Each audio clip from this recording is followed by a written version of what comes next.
A cosmopercepção tradicional iorubá consiste no culto a Olorum, o criador do Aie e do Orum, através dos orixás.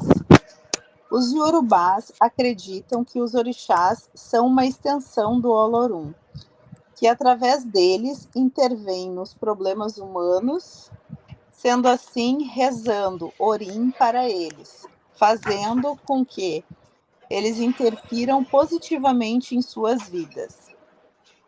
Orunmilá é considerado o precursor e estruturador da tradição de matriz africana dos Iorubás.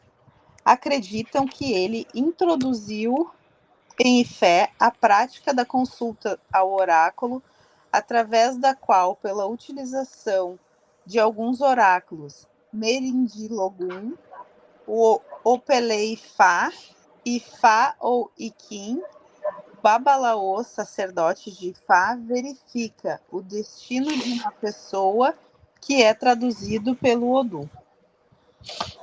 E aí aqui a gente pode ver várias coisas, né?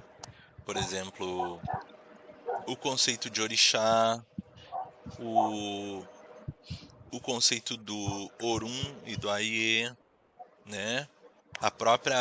Esse próprio conceito de Orum como de Olorum, como sendo Olorum ou Olodumare, né? Que são dois termos para Deus em Sim, Yorubá. A gente pode ver também ali os outros tipos de oráculo, né? Diferentes do que a gente usa no batuque. E também ali o nome do cargo referente à pessoa que consulta o Ifá, que é Babalaô, sim, né? Babalaô é a função daquele que consulta o Ifá. E o pai de santo, né, ou o Babalorixá, é aquele que cuida do orixá.